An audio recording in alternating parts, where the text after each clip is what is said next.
नमस्कार दोस्तों, exam builders academy में आप सभी का स्वागत है। जैसा आप सभी को पता है, हरियाणा पुलिस का नोटिफिकेशन आ चुका है और हरियाणा पुलिस के अंदर 1000 वैकेंसी आपकी फ़ीमेल की रहेंगी और 5000 वैकेंसी मेल की रहेंगी, जिसके फॉर्म फिल होने स्टार्ट हुए हैं आपके 21 फरवरी से और क्लोजिंग डेट रहेगी उसकी 20 मार्च। जिस भी बच्चे का पहले वाला सीईटी क्वालिफाई है वही इस फॉर्म को अप्लाई कर सकता है, इस चीज़ का आपको पता होगा। तो हरियाणा पुलिस के फॉर्म को देखते हुए, हरियाणा पुलिस की जो वैकेंसी आई हुई है उसको देखते हुए हमारी टीम आपके लिए यूट्यूब के ऊपर एक फ्री बैच लेके आई है, सेवा सुरक्षा सहयोग बैच। हमारी पूरी टीम की कोशिश रहेगी कि आपको अच्छे से अच्छा कंटेंट प्रोवाइड करवाया जाए और सबसे मेन चीज़ जो है, हर एक क्लास आपके लिए बिल्कुल फ्री रहेगी। हर एक सब्जेक्ट की, हर एक टॉपिक को बिल्कुल डिटेल के अंदर करवाया जाएगा। चाहे आपका एग्ज़ाम मेरे हिसाब से जून जुलाई के आसपास तो जाएगा, लेकिन चाहे एग्ज़ाम कभी भी हो, आपने तैयारी अपनी इस हिसाब से करनी है। एग्ज़ाम चाहे आपका कभी भी हो जाए, आप उसको अच्छे से क्रैक कर पाओ। और हमारी पूरी कोशिश रहेगी कि हम बिल्कुल अच्छे से अच्छा कंटेंट प्रोवाइड करवाएं आपको, लेकिन आपको भी उसी के साथ एक अच्छे डेडिकेशन के साथ मेहनत करनी है, तभी आप वो एग्ज़ाम क्रैक कर पाओगे। 6000 वैकेंसी हैं, एक अच्छा मौका आपके पास में। तो मैं इस बैच के अंदर आपको जो सब्जेक्ट पढ़ाऊँगा वो सब्जेक्ट है मैथ। और आपको पता भी होगा, मैथ की अगर मैं वेटेज की बात करूं तो मिनिमम मान के चलना भाई 10 क्वेश्चन और मैक्सिमम अगर मैं बोलूं तो 15 क्वेश्चन। 10 से 15 क्वेश्चन मैथ के आएंगे। और हरियाणा का जो भी एग्ज़ाम हुआ है आज तक, आपने उठा के देखा भी होगा, हर एक एग्ज़ाम के अंदर मोस्टली जो एग्जामिनर अर्थमेटिक मैथ के ऊपर फोकस करता है हरियाणा के अंदर, और एडवांस मैथ से जो टॉपिक लेके आता मोस्टली वो बस मेंसुरेशन वगैरह तक। हाँ, लेकिन हम यहाँ पे पढ़ेंगे दोनों, अर्थमेटिक मैथ भी आपका और साथ में एडवांस मैथ भी, दोनों के दोनों पढ़ेंगे। लेकिन ये चीज़ ध्यान रखना भी, ज़्यादा वेटेज आपकी अर्थमेटिक की रहने वाली है हरियाणा पुलिस के अंदर। और सबसे मेन चीज़, मौका बार बार नहीं आएगा भाई। अभी आपके पास 6000 वैकेंसियाँ हैं, आगे क्या पता सरकार कब निकालेगी। तो जो मौका भी आपके पास में है उसको अच्छे से मतलब पाके और अपना सिलेक्शन ले। 10 से 15 क्वेश्चन आपको मैथ के देखने को मिलेंगे। और मैथ एक ऐसा सब्जेक्ट है जो आपको अन्य बच्चों से लीड दिलवाएगा एग्जाम के अंदर। अब जिस बच्चे को मैथ आता होगा, अगर मान लो मैथ के 15 क्वेश्चन आए एग्जाम के अंदर, तो वो बच्चा 15 के 15 निकाल देगा। और जिस बच्चे को मैथ नहीं आता, तो ये चीज़ मान के चलना अन्य बच्चों के कंपैरिजन में कितना पीछे चले जाएगा वो। अब जैसे हरियाणा जी के सब्जेक्ट, हरियाणा जी के ऐसा सब्जेक्ट है, हर एक बच्चा इसके अंदर मान लो 25 क्वेश्चन आए आपके, तो 25 क्वेश्चन में से हर एक बच्चा 20 प्लस आराम से निकाल लेता है। अगर उसने ठीक ठाक हरियाणा जीके को पढ़ा है, 20 क्वेश्चन के आसपास इजीली आसानी से निकाल लेगा। इस सब्जेक्ट के अंदर आप इतनी लीड मतलब अन्य बच्चे से नहीं ले पाओगे जो आपको मैथ वगैरह, इंग्लिश वगैरह या साइंस वगैरह का सब्जेक्ट दिलवा देगा, या फिर कंप्यूटर जो सब्जेक्ट है यहाँ पे। क्योंकि यहाँ पे कितना फ़र्क रहेगा, बस मान लो एक बच्चे ने 20 निकाल दी, आप 17-18 निकाल दोगे। लेकिन मैथ के अंदर जिस बच्चे को मैथ आता होगा वो बच्चा 15 के 15 क्वेश्चन निकाल के आएगा। तो हमेशा मैथ, रीजनिंग वगैरह ये तो सब्जेक्ट ऐसे हैं कि इनके अंदर तो सिंगल क्वेश्चन भी आपको ऐसा नहीं लगना चाहिए एग्जाम के अंदर कि सर मेरे से वो नहीं हुआ।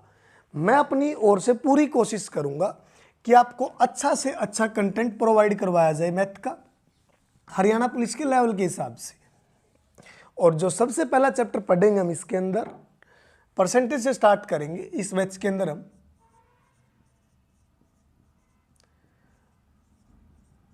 परसेंटेज चैप्टर को आप हिंदी में बोलोगे प्रतिशत। ऐसा कोई भी एग्जाम नहीं है जिसके अंदर परसेंटेज से क्वेश्चन ना पूछा जाए। और अकेला परसेंटेज ऐसा चैप्टर है, अगर मैं बोलूं कि अर्थमेटिक मैथ के अंदर रीढ़ की हड्डी का काम करेगा आपका परसेंटेज का चैप्टर। परसेंटेज के ऊपर पूरा का पूरा अर्थमेटिक मैथ डिपेंड है। परसेंटेज के 5 चैप्टर बोले जाते हैं आपके, SI, CI, profit and loss और डिस्काउंट। ये 5 चैप्टर बोले जाते हैं सारे के सारे परसेंटेज के। लेकिन अगर मैं बात करूं, चाहे आपका रेशो हो, चाहे आपकी एवरेज हो, चाहे आपका टीएसडी वाला चैप्टर हो, या फिर बोट एंड स्ट्रीम हो, या फिर पार्टनरशिप हो, या मिक्सर एंड एलिगेशन हो, ऐसा कोई भी चैप्टर नहीं बचा हुआ पूरे मैथ के अंदर जहां पर वो परसेंटेज का कंसेप्ट ना यूज करे। हर एक चैप्टर के अंदर एग्जामिनर कहीं ना कहीं परसेंटेज का यूज आपको जरूर मिलेगा। तो इसलिए सबसे पहले जो हम टॉपिक स्टार्ट करेंगे वो परसेंटेज से पढ़ना शुरू करेंगे। और किस वे में पढ़ेंगे हम पूरे मैथ को? सबसे पहले मैं हर एक टॉपिक को बिल्कुल जिस टॉपिक का जिसके साथ लिंक है, जैसे परसेंटेज करवाने के बाद आगे हम चैप्टर पढ़ेंगे SI, CI, profit and loss, discount वगैरह। जैसे टाइम एंड वर्क का पाइप एंड सिस्टम के साथ में लिंक है। अब हमने रेशो वाला चैप्टर पढ़ लिया, तो रेशो वाले चैप्टर का लिंक आपका मिक्स एंड एलिगेशन के साथ भी है, पार्टनरशिप के साथ भी है। हर एक चैप्टर को मतलब 1 बाय 1 डिस्कस करेंगे। और जब हमारा सिलेबस कंप्लीट हो जाएगा मैथ का, उसके बाद हम फिर मिक्स क्वेश्चन लेके आएंगे। जितने भी प्रीवियस क्वेश्चन होंगे, डेली का टेस्ट सीरीज स्टार्ट करके 30-30 क्वेश्चन या 50-50 क्वेश्चन डेली प्रैक्टिस करेंगे। बस हर एक क्लास को अच्छे से देखते रहना और साथ ही साथ प्रैक्टिस करते रहना उस चीज़ की। आगे जिम्मेवारी मेरी है सारी की सारी कि आपको क्या चीज़ पढ़नी है, क्या नहीं पढ़नी है, वो मैं आपको साथ के साथ बताता चलूँगा। और किस एग्ज़ाम के लिए मतलब कितना इनफ है, उसी हिसाब से पढ़ना है बस। अब परसेंटेज स्टार्ट करते हैं। सबसे पहले हम हिंदी में बोलोगे प्रतिशत, और प्रतिशत का आपको ये साइन दिया मिलेगा। सबसे पहले तो अगर मैं बोलूं, अगर प्रतिशत हमें किसी भी नंबर के साथ में लगाना हो, अटैच करना हो, या प्रतिशत हटाना हो वहां से, अब 10% दे रखा मान लो, और इस प्रतिशत को मैंने यहां से हटाना है। अगर प्रतिशत को हटाऊंगा यहां से, तो इस प्रतिशत के नाम का डिवाइड में हमेशा 100 आएगा।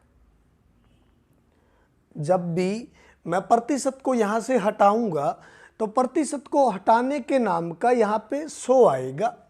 तो आप इसको लिखोगे 10/100, और 10/100 को बोल सकते हो आप 1/10। यहां से प्रतिशत हट गया। अब 1/10 को अगर मैं दोबारा से बोल दूं कि परसेंटेज के अंदर कन्वर्ट करना है, अब 1/10 को अगर दोबारा से परसेंटेज के अंदर कन्वर्ट करना हो, तो आप मल्टीप्लाई बाई 100। यहां पे ये चीज समझना, जब हमने प्रतिशत को हटाया तो उसके नाम का डिवाइड में 100, और जब हम प्रतिशत को लगाएंगे, अटैच होगा प्रतिशत उसके साथ में, तो मल्टीप्लाई बाई 100। अब 1 0 से 1 0 कैंसिल आउट, यहां पे कितना आएगा 10%। वापिस से वही चीज। हर एक टॉपिक को बिल्कुल बेसिक से स्टार्ट करेंगे। चाहे किसी बच्चे ने आज तक मैथ का MB ना पढ़ा हो, लेकिन हर एक क्लास को बस कंटिन्यू सीरीज में देखते रहना, क्योंकि हर एक क्लास पिछली क्लास के साथ में लिंक मिलेगी आपको। और अगर आप सारी की सारी क्लास देखोगे तो आप खुद बोलोगे वो चीज़ कि सर आज तक हमें मैथ नहीं आता था, लेकिन अब हम मैथ को बिल्कुल अच्छे से कर पाते हैं। मेरी पूरी कोशिश रहेगी कि बिल्कुल बेसिक से बेसिक कंसेप्ट को आपको पढ़ाया जाए, हर एक चीज़ बेसिक से स्टार्ट करके अप टू एडवांस लेवल तक। कोई भी डाटा परसेंटेज यहाँ पे हटाना हो या परसेंटेज कन्वर्ट करना हो, अगर हम परसेंटेज हटाएंगे तो प्रतिशत का नाम का डिवाइड में 100, अगर परसेंटेज लगाएंगे तो उसका नाम का हमेशा मल्टीप्लाई में 100। जैसे 10% का प्रतिशत हटाया 10/100, यहाँ से आया 1/10, और 1/10 को अगर मैं दोबारा से बोल दूं परसेंटेज के अंदर कन्वर्ट करना हो तो मल्टीप्लाई बाई 100। ये आप चीज़ देखते भी होगे। जो भी 10th 12th के अंदर आपके मार्क्स वगैरह आते हैं और आप परसेंटेज निकालते हो, कैसे जितने भी मार्क्स आए हैं डिवाइड में टोटल मार्क्स, और परसेंटेज में कन्वर्ट करने के लिए मल्टीप्लाई बाई 100। अब परसेंटेज में सबसे पहले आपको कुछ वैल्यू याद होनी चाहिए जो आगे चल के मैं डायरेक्ट यूज करूंगा। अब मैं कोई भी चीज बोल दूं, मान लो मेरे पास में एक केक है पूरा का पूरा, तो वो केक अपने आप में उसकी वैल्यू कंप्लीट 100% है। अगर मेरे पास में पूरा एक केक है, उस केक की वैल्यू अपने आप में 100% है। अगर मैं बोल दूं मेरे पास में आधा केक है, तो उस आधे केक की वैल्यू 50% है। मैं बोल दूं कि उस केक का मेरे पास में चौथा हिस्सा है, चौथे हिस्से का मतलब 1/4, 1/4 का मतलब मेरे पास वैल्यू 25% है। अब मैं बोल दूं कि मेरे पास में एक रोटी है कंप्लीट, और वो एक रोटी कंप्लीट अपने आप में उसकी वैल्यू 100% है। अगर मैं बोलूं कि आधी रोटी है मेरे पास में, तो उस आधी रोटी की वैल्यू अपने आप में 50% है। तो कुछ वैल्यू देखते हैं, सबसे पहले नोट करना साथ में। एक को अगर परसेंटेज के अंदर कन्वर्ट करना हो तो आप परसेंटेज कन्वर्ट करने के लिए क्या करोगे, मल्टीप्लाई बाई 100। अगर परसेंटेज हटाना हो में तो डिवाइड बाई 100।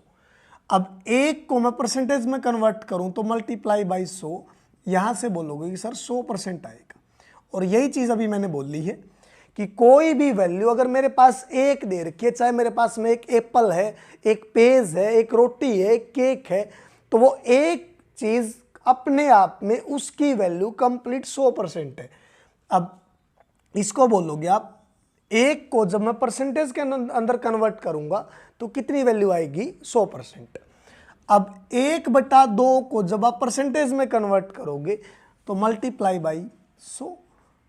परसेंटेज में कन्वर्ट करने के लिए 2 पे कैंसिल आउट करोगे, यहां पे आएगा 50%। 1/2 का मतलब क्या होता है, वो चीज आधी। उसके बाद में 1/3 की वैल्यू आएगी 33 सही 1/3, क्योंकि परसेंटेज में कन्वर्ट करोगे जब आप 1/3 को, तो 1/3 के मल्टीप्लाई में यहां पे कितना है, 100। और 100/3 को जब आप सोल्व करोगे, 100 को जब 3 से डिवाइड करूंगा, 3 तिया 9, यहां पे बचेगा 1। जब इस जीरो को उतारोगे 10, फिर 3 तिया 9, फिर बचेगा आपके पास में 1। जो क्वेश्चन आया सबसे पहले आप उसको लिखोगे, जब मिक्स्ड फ्रैक्शन के अंदर लिखोगे, उसके बाद जो रिमाइंडर है उसको लिखोगे, उसके बाद जो डिवीजर था आप उसको लिखोगे। तो यहां से मिक्स्ड फ्रैक्शन आई 33 सही 1/3। एग्जामिनर आपको डायरेक्ट वो देगा कि 33 सही 1/3% है, और 33 सही 1/3 को मैं डायरेक्ट लिख दूंगा आगे चल के कि 1/3। उस टाइम आपको ये पता होना चाहिए कि मैंने 33 सही 1/3 का 1/3 कैसे लिखा, क्योंकि जब आप 33 सही 1/3 को सोल्व करोगे वापिस से वैल्यू क्या आएगी मेरे पास में, 1/3। आप सोल्व करके देख सकते हो इसको। 33 से 1/3, यहाँ पे साइन परसेंटेज का, क्योंकि अब डाटा किसके अंदर कन्वर्ट हो चुका है, ये परसेंटेज के अंदर। तो 33 3 99, 99 और 1 100, 100/3। लेकिन इस परसेंटेज का नाम क्या आएगा, डिवाइड में 100। इस 100 से 100 कैंसिल आउट, वापिस से क्या बचा मेरे पास में, 1/3। तो ये वैल्यू नोट करना कुछ, एक कंप्लीट 100% के इक्वल होता है, 1/2 आपका 50% के इक्वल होगा, 1/3 33 से 1/3 के इक्वल होगा, 1/4 आपका आएगा 25% के बराबर, 1/5 की वैल्यू आएगी आपकी 20% के बराबर, 1/6 की वैल्यू आएगी 16 सही 2/3, 1/7 की वैल्यू आएगी आपकी 7 सही 1/7, सॉरी 14 सही 2/7। 1/7 की वैल्यू होगी आपकी 14 सही 2/7। उसके बाद 1/8 की वैल्यू आएगी आपकी 12.5%, 1/9 की वैल्यू आएगी 11 सही 1/9%, 1/10 की वैल्यू आएगी 10%, 1/11 की वैल्यू आएगी 9 सही 1/11, 1/12 की वैल्यू आएगी आपकी 8 सही 1/3%, 1/13 की वैल्यू आएगी आपकी 7 से ही 9/13%। 1/14 की वैल्यू आएगी 7 से ही 1/7। 1/15 की वैल्यू आएगी 6 से ही 2/3। और यहाँ से 1/20 की वैल्यू आएगी आगे चल के 5%। 1/25 की वैल्यू आएगी 4%। 1/50 की वैल्यू आएगी 2%। 1/100 की वैल्यू आएगी यहाँ से 1%। ये वैल्यू याद रखनी है आपने। इसके लिए 1 की वैल्यू बनेगी यहाँ पे 100%। 1/2 को जब मैं परसेंटेज के अंदर कन्वर्ट करूंगा तो मल्टीप्लाई बाई 100, यहाँ पे आएगा 50%। 1/3 को जब आप परसेंटेज के अंदर कन्वर्ट करोगे तो यहाँ पे आएगा आपका 100 से मल्टीप्लाई करोगे 33 से 1/3। देखते हैं हम 1/4 को अगर मैं परसेंटेज के अंदर कन्वर्ट करूंगा तो मल्टीप्लाई बाई 100 करोगे 25%। 1/5 की वैल्यू सेम आप बोलोगे 20%। अब ये चीज़ आपको अच्छे से क्लियर होनी चाहिए कि मैं 1/5 को 20% कैसे लिख रहा हूँ, 1/6 को 16 से 2/3 कैसे लिख रहा हूँ, यहाँ पे 1/7 को मैंने डायरेक्ट 14 से 2/7 कैसे लिख दिया। क्योंकि एग्जामिनर डायरेक्ट आपको ये वाली वैल्यू नहीं देगा, वो डायरेक्ट ऐसे बोलेगा कि 12.5% है, 10% है कोई वैल्यू, 9 से 1/11 है। अब वहाँ पे डायरेक्ट अगर आपको ये वैल्यू याद है ना तो डायरेक्ट आप फ्रैक्शन लिख दोगे। 9 से 1/11 आपका 1/11 के इक्वल होता है। या उसने बोल दिया कि 8 से 1/3 है परसेंटेज के अंदर, तो मैं डायरेक्ट बोल दूंगा कि 8 से 1/3 आपका हमेशा इक्वल होगा 1/12 के। तो यहाँ से ये चीज़ ध्यान रखना भी, जब ये वैल्यू कन्वर्ट करके लिखी गई है सारी की सारी, तो यहाँ पे मैंने हर जगह मल्टीप्लाई में 100 किया है। जैसे 1/5 के मल्टीप्लाई में आप 100 करोगे तो 20 आएगा। 1/6 के 100 मल्टीप्लाई में करोगे 16 से 2/3 आएगा। 1/7 के मल्टीप्लाई में 100 करोगे, सेम परसेंटेज में कन्वर्ट करोगे तो क्या आता था आपका मल्टीप्लाई बाई 100। अगर परसेंटेज को हटाऊंगा तो डिवाइड बाई 100। तो कुछ वैल्यू लिखी मैंने, ये डायरेक्ट याद रखना भी सारी की सारी कि इसमें मोस्टली कंफ्यूज होगा बच्चा 1/9 और 1/11 वाली में, क्योंकि एग्जामिनर जब भी क्वेश्चन देता है वो दोनों ऑप्शन देगा आपको। 1/9 का 11 से 1/9 भी लिखेगा ऑप्शन में, और 1/11 वाली वैल्यू का 9 से 1/11 भी ऑप्शन दिया मिलेगा आपको। कंफ्यूज मत होना कभी भी, डिनोमिनेटर वाली वैल्यू देख लेना बस। यहाँ पे आपका डिवीजर होता है, अगर यहाँ पे 9 है तो ये वैल्यू 1/9 की है। यहाँ पे डिवीजर में 11 दे रखा तो यहाँ पे वैल्यू 1/11 की आई हुई है। अगर मुझे ये वैल्यू पता है तो इन्हीं वैल्यू से मैं आगे और भी वैल्यू फाइंड आउट कर सकता हूं। जैसे मान लो मैंने 2/5 की वैल्यू निकालनी, अब 2/5 को आप कैसे लिख सकते हो, 2 × 1/5। तो यहां से मुझे 1/5 की वैल्यू पता है कि 1/5 20% होता है मेरा। अगर 1/5 की वैल्यू 20% है तो 2/5 कितना होगा, उसके मल्टीप्लाई में 2 और, तो यहाँ से कितना आ जाएगा अब ये 40%। सेम अगर 3/5 की वैल्यू निकालनी हो तो 60%, अगर 4/5 की निकालनी हो तो 80%, और अगर मैं 5/5 बोल दूं तो 5/5 से क्या आएगा 1, और 1 की वैल्यू मेरी किसके इक्वल होती है 100% की।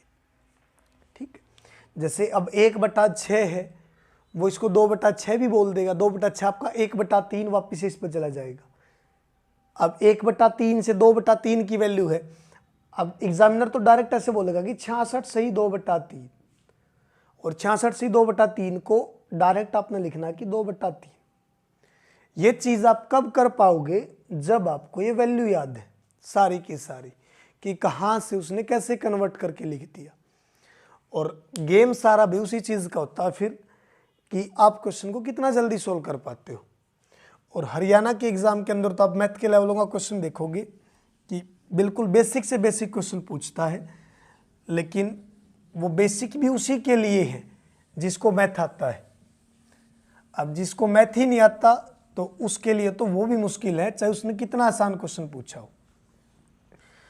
कुछ क्वेश्चन देखते हैं हम, चलो परसेंटेज के। पहला क्वेश्चन है ए का 80%, एक का वर्ड दिया मिलेगा भाई आपको, और हिंदी के अंदर का और इंग्लिश के अंदर आपको ऑफ वर्ड दिया मिलेगा 80% ऑफ ए। तो इस का मतलब मल्टीप्लाई होता है, ए का 80% इज इक्वल टू बी के 50% के है। और आपने बताना है कि b इज इक्वल टू ए का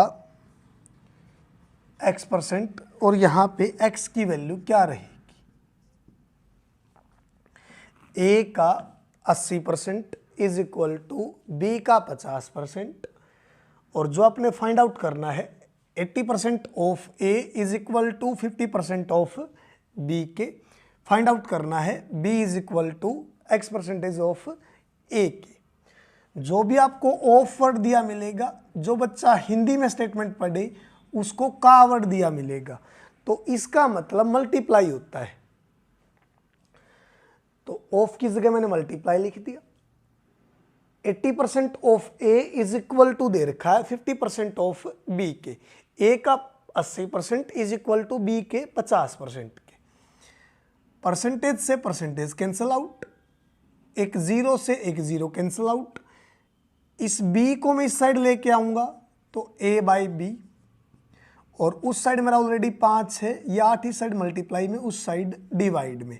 यहां से बोलोगे कि सर a की वैल्यू 5 है, b की वैल्यू 8 है। a की वैल्यू भी पता चल गई मुझे और b की वैल्यू पता चल गई। a की वैल्यू 5 रही होगी और b की वैल्यू आपकी 8 रही होगी। बताना क्या है, b इज इक्वल टू ए का x%। वो चिंता मत करना, क्वेश्चन बिल्कुल बेसिक से स्टार्ट करके जितना भी अप टू लेवल आज तक क्वेश्चन पूछा गया होगा इन कंसेप्टों से, हर एक क्वेश्चन को डिस्कस करेंगे। लेकिन मेरे लिए भी हमेशा हर एक बच्चा इक्वल है। मैं हमेशा जो भी पढ़ाऊंगा कि उस बच्चे के हिसाब से जिसका लेवल बिल्कुल जीरो होगा मैथ के अंदर। क्योंकि एक चीज़ आपको भी पता होगा, जिस बच्चे का आई की लेवल अच्छा होगा वो एडजस्ट कर सकता है, लेकिन जिस बच्चे का लो लेवल होगा वो उसमें एडजस्ट नहीं कर पाएगा। अगर डायरेक्ट हम एक अच्छे लेवल का मतलब क्वेश्चन पुट कर दे शुरू में ही, हर एक चीज़ का बेस अगर मजबूत होगा तो आपको ही पता वो बिल्डिंग कितनी मजबूत बनती है फिर आगे चल के। यहां से a की वैल्यू 5, b की वैल्यू 8, तो b की जगह पे 8 पुट करोगे इज इक्वल टू a की वैल्यू कितनी आपकी 5, x और इस परसेंटेज का नाम का 100, 5 पे कैंसिल आउट करोगे 20, 20 इस साइड आके मल्टीप्लाई में, तो यहाँ से x की वैल्यू कितनी आएगी आपके पास में 160। यही उसने पूछा था कि x की वैल्यू क्या रहेगी यहाँ पे, तो आपका आंसर आएगा 160। आगे देखते हैं अगला क्वेश्चन। 80% ऑफ y का 80% इज इक्वल टू x है, और उसने पूछा कि x का कितने प्रतिशत y है। What % of x is y, x का कितने प्रतिशत y है। इसके लिए मैं कंसेप्ट बता रहा हूं आपको। इस क्वेश्चन को करने से पहले 4 चीज बोलेगा भाई। इस क्वेश्चन को एक बार मैं इरेज ही कर देता हूं।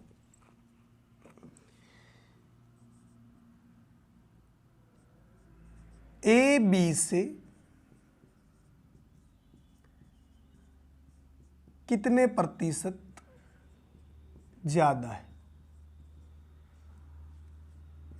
अगली लैंग्वेज उसकी होगी बी ए से कितने प्रतिशत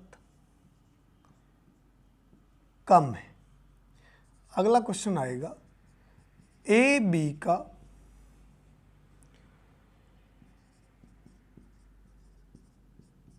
कितने प्रतिशत है।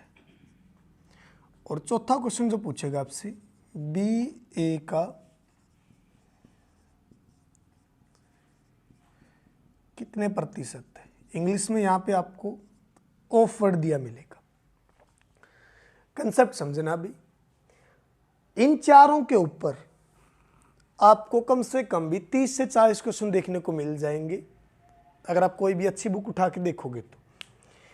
ए बी से कितने प्रतिशत ज्यादा है, बी ए से कितने प्रतिशत कम है, उसके बाद ए बी का कितने प्रतिशत है, बी ए का कितने प्रतिशत है। उसने बोला अब मुझे एक चीज बताना, पहले दो वालों के लिए, ए बी से कितने प्रतिशत ज्यादा है। कोई भी चीज हमेशा जो बढ़ती है वो हमेशा बढ़ेगी कम पे से, और कोई भी चीज हमेशा कम होगी वो ज्यादा पे से।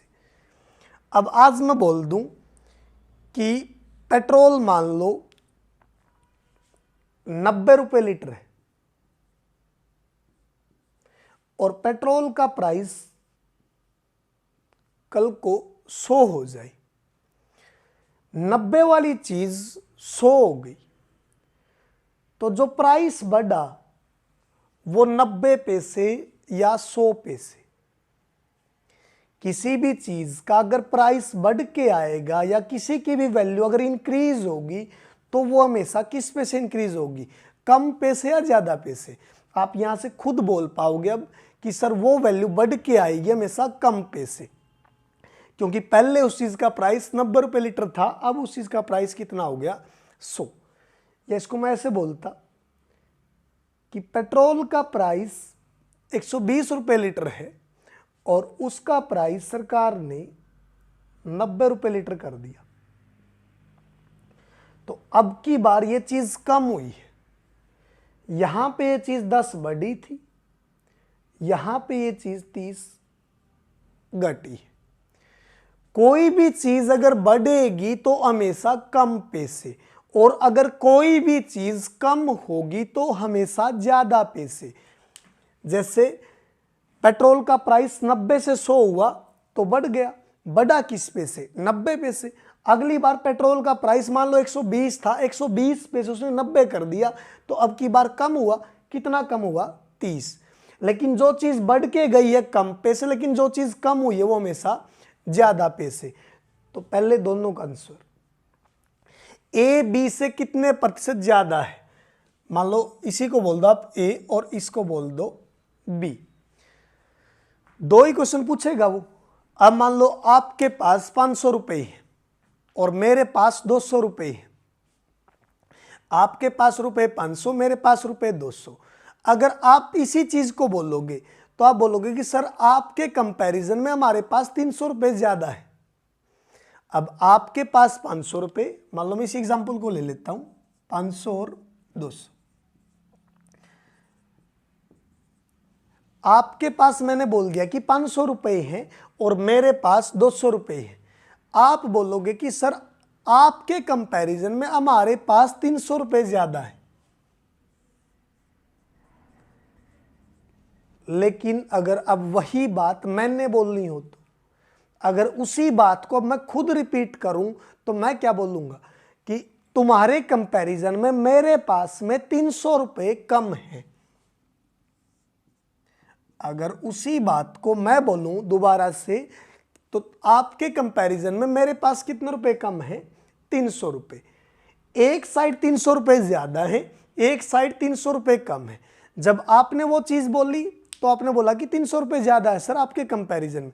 जब मैंने वो चीज बोली तो मैंने बोला कि तुम्हारे कंपैरिजन में मेरे पास में 300 रुपए कम है। अब जो ये 300 रुपए बढ़ के आए हैं किस पे से, 200 पे से। ए बी से कितने प्रतिशत ज्यादा है, ए के पास बी के कंपैरिजन में कितने रुपए ज्यादा हैं।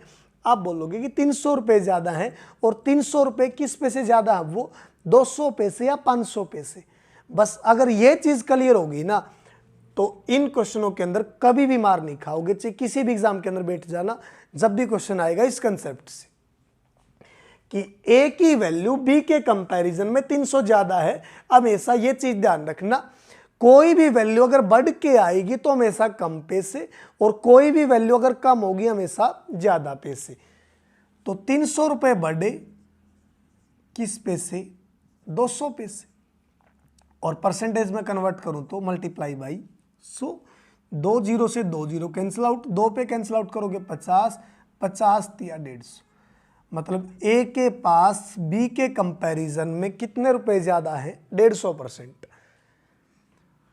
अब अगर ए के पास रुपए ज़्यादा है तो बी के पास कम भी मिलेंगे। बी ए से कितने प्रतिशत कम है? बी कितने कम है? 300 रुपये। लेकिन अब की बार कम ज़्यादा पैसे या कम पैसे? अब जो 300 रुपये कम है वो 500 पैसे कम होंगे या 200 पैसे? आप खुद बोल पाओगे साथ की साथ भी कि सर 300 रुपये कम होंगे किस पैसे? 500 पैसे। 300 रुपये कम होंगे आपके 500 पैसे मल्टीप्लाई बाई 100। 2 जीरो से 2 जीरो कैंसिल आउट, 5 पीस को कैंसिल आउट करोगे 7। अगर ए उसी चीज को बोलेगा तो ए के पास में बी के कंपैरिजन में 150% ज्यादा है रुपए, और अगर बी उसी चीज को बोलेगा तो बी बोलेगा कि ए के कंपैरिजन में मेरे पास में 60% रुपए कम है। बस दो ही चीज ध्यान रखनी है, कोई भी वैल्यू अगर बढ़ के आएगी तो हमेशा कम पैसे, और कोई भी वैल्यू अगर कम होगी तो हमेशा ज्यादा पैसे। उसके बाद अगले क्वेश्चन के ऊपर बढ़ते हैं। तीसरा पॉइंट मैंने लिखा कि ए बी का कितने प्रतिशत है, और इंग्लिश में लिखेगा वो का की जगह पे एक वर्ड दिया मिलेगा ऑफ। अगर डायरेक्ट आप याद रखो, जिसके साथ में भी ऑफ वर्ड अटैच हो वो नंबर आपका डिवाइड में आएगा। जैसे भी लिखता हूं मैं, एक नंबर 100, एक नंबर 200, ये वैल्यू ए, ये वैल्यू बी।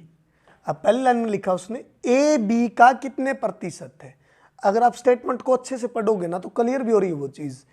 ए वाली वैल्यू बी का कितने प्रतिशत है? ए कितना दे रखा है? 100। बी का, बी कितनी वैल्यू है? 200, और परसेंटेज का नाम का 100। 2 जीरो से 2 जीरो कैंसिल आउट, 2 पे कैंसिल आउट करोगे तो ए बी का कितना है? 50%। और अगली लाइन में उसने लिखा कि बी ए का कितने प्रतिशत है। अब की बार वो ऑफ वर्ड या का वर्ड किसके साथ अटैच हुआ? ए के साथ में। बी ए का कितने प्रतिशत है? बी की वैल्यू 200, ए की वैल्यू 100 मल्टीप्लाई बाई 100 परसेंटेज के नाम का, तो यहां पे कितना आएगा? 200%। चारों के चारों रिपीट कर रहा हूं दोबारा से। पहला उसने बोला था, चलो क्वेश्चन देख लेते हैं, उसके हिसाब से समझ में आ जाएगा अच्छे से।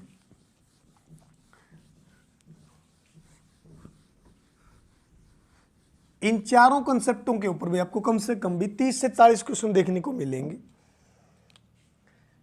एक वैल्यू लिख दूं, मान लो मैं 150, एक वैल्यू लिख दूं मैं कोई भी, मान लो 120 ही ले लो। इसको बोल दो ए, इसको बोल दो बी, और चारों के चारों क्वेश्चन सोल्व करने की कोशिश करना भी। पहला क्वेश्चन हमने पढ़ा था ए बी से कितने प्रतिशत ज्यादा है। अब आपको ये 30 ज्यादा दिखाई देगा, और दूसरे क्वेश्चन में बोलेगा बी ए से कितने प्रतिशत कम है। अगर ये वाली वैल्यू 30 ज्यादा तो ये वाली वैल्यू कितनी कम है? 30। लेकिन फर्क किसका आएगा? बस जो पहले वाला 30 ज्यादा है वो किस पे से? 120 पे से, और जो अगला 30 कम है वो 30 कम किस पे से है? 150 पे से।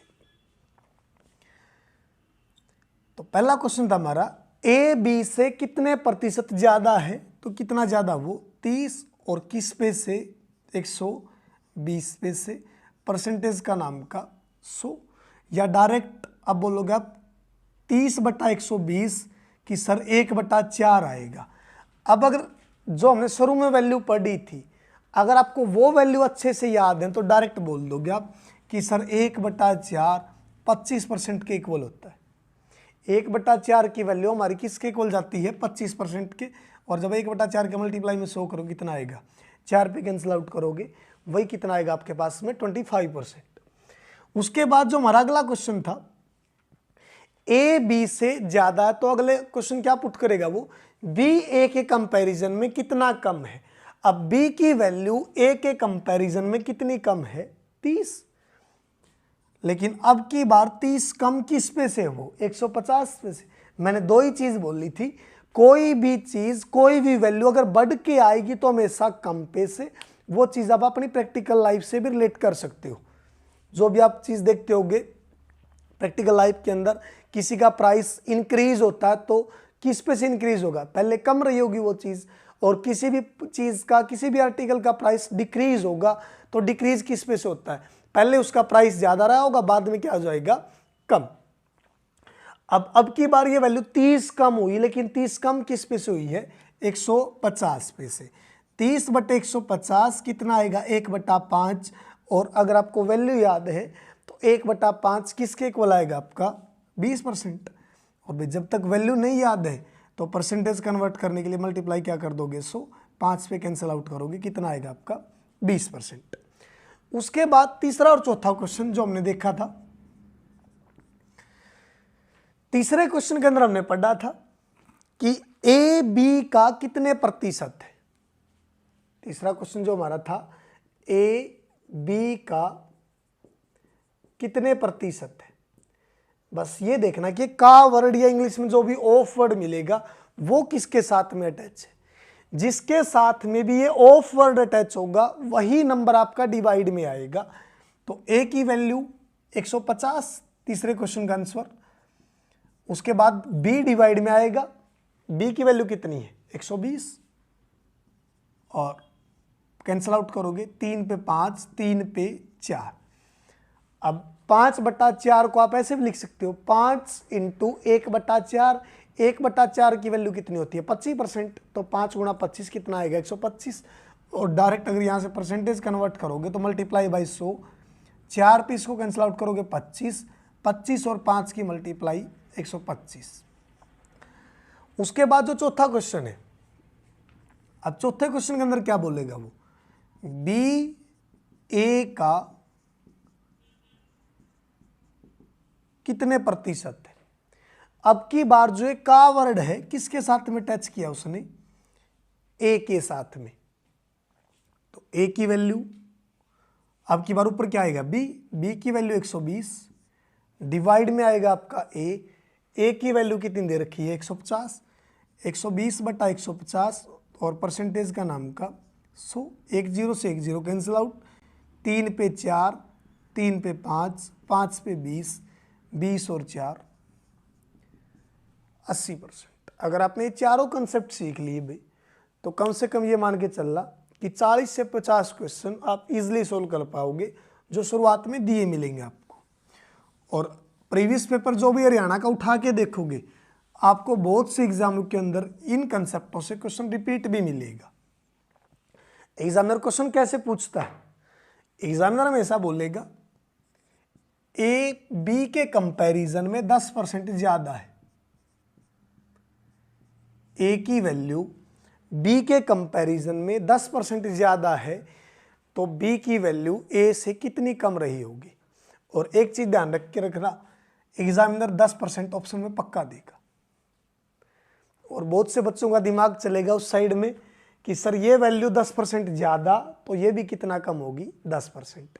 लेकिन अभी हम पीछे क्या पढ़ के आए हैं, कोई भी वैल्यू बढ़ेगी हमेशा कम पे से, लेकिन कोई भी वैल्यू कम होगी हमेशा ज्यादा पे से।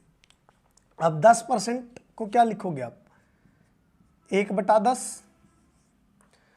जो भी 10% दे रखा है उसने 10% का फ्रैक्शन क्या होता है, 1/10। फ्रैक्शन कैसे लिखोगे, 10% परसेंटेज हटाओगे जब यहां से, 10/100। 10/100 का मतलब 1/10। अब ए का कंपैरिजन किसके साथ में किया उसने, बी के साथ में। ए की वैल्यू बी के कंपैरिजन में 10% ज्यादा है। एक चीज ध्यान रखना भी, जो भी वैल्यू आपको डिनोमिनेटर में दी मिलेगी वो हमेशा इनिशियल वैल्यू होती है, आपकी ओरिजिनल वैल्यू होती है। और ऊपर वाला हमेशा चेंज होता है, या तो इंक्रीज होगी वो चीज या फिर वो डिक्रीज होगी। वो अपने स्टेटमेंट से पता चल जाएगा। जैसे उसने बोल दिया कि ए की वैल्यू बी के कंपैरिजन में 10% ज़्यादा है। अब 10% ज़्यादा का मतलब अगर बी की वैल्यू 10 रही होगी, जो इनिशियल वैल्यू है, फाइनल वैल्यू में कितना चेंज आया, 1 का। 10 के ऊपर अगर मैं 1 बढ़ाऊं तो ये वैल्यू कितनी आ जाएगी, 11। अब ये बोल देता कि 10% कम है, तो अब की बार 1/10, ये तो इनिशियल वैल्यू जो आप ओरिजिनल वैल्यू बोलोगे, अगर ऊपर वाली कम है तो कितनी होगी, कम होगी इससे। तो अब की बार फाइनल वैल्यू क्या बोलोगे, शुरू में 10, 10 के ऊपर 1 का चेंज वैल्यू कितनी बच जाएगी आपके पास में, 9। ए बी से 10% ज़्यादा है, तो 10% आपने लिखा 1/10, ये वैल्यू 10, 10 के ऊपर 1 ज़्यादा 11। अब देखो कोई भी चीज़ बढ़ के गई है कम पे से, लेकिन कोई भी चीज़ कम होगी हमेशा ज़्यादा पे से। अब अगला क्वेश्चन क्या उसका, ए बी से 10% ज़्यादा है, ये तो स्टेटमेंट दे दी उसने, लेकिन जो पूछेगा आपसे वो क्या पूछेगा, अब ए बी से 10% ज़्यादा, तो बी ए से कितने प्रतिशत कम है। अब आप बोलोगे सर ये 1 ज़्यादा है, तो कम भी कितना है, 1। लेकिन जो वैल्यू 1 ज़्यादा है ना, वो 1 ज़्यादा आपकी 10 पे से है, और जो 1 कम होगी वैल्यू वो किस पे से होगी, 11 पे से। 1/11 और 1/11 को अगर मैं परसेंटेज के अंदर कन्वर्ट करूँ, मल्टीप्लाई बाई 100, और 100/11 को बोलोगे आप 9 से ही 1/11। यहाँ से वो 2 क्वेश्चन और निकाल सकता हूँ मैं। ए बी का कितने प्रतिशत है, तो ए बी का प्रतिशत, बी का प्रतिशत पूछेगा तो 11/10 मल्टीप्लाई बाई 100।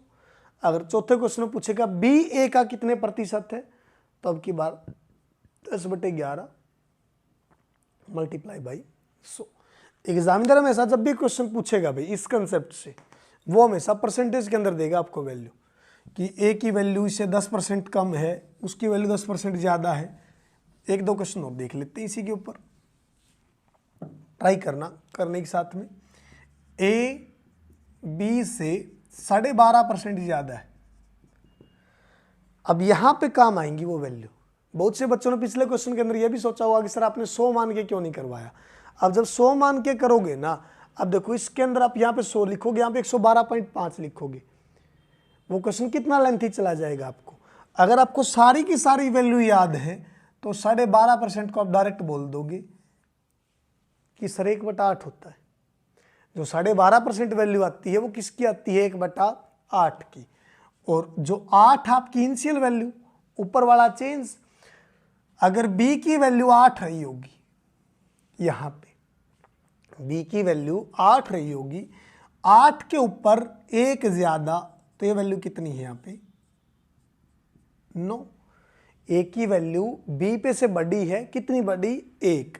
अगर उसकी वैल्यू 8 थी तो इसकी वैल्यू कितनी आई, 9। अब पूछेगा क्या, b की वैल्यू a के कंपैरिजन में कितनी कम है,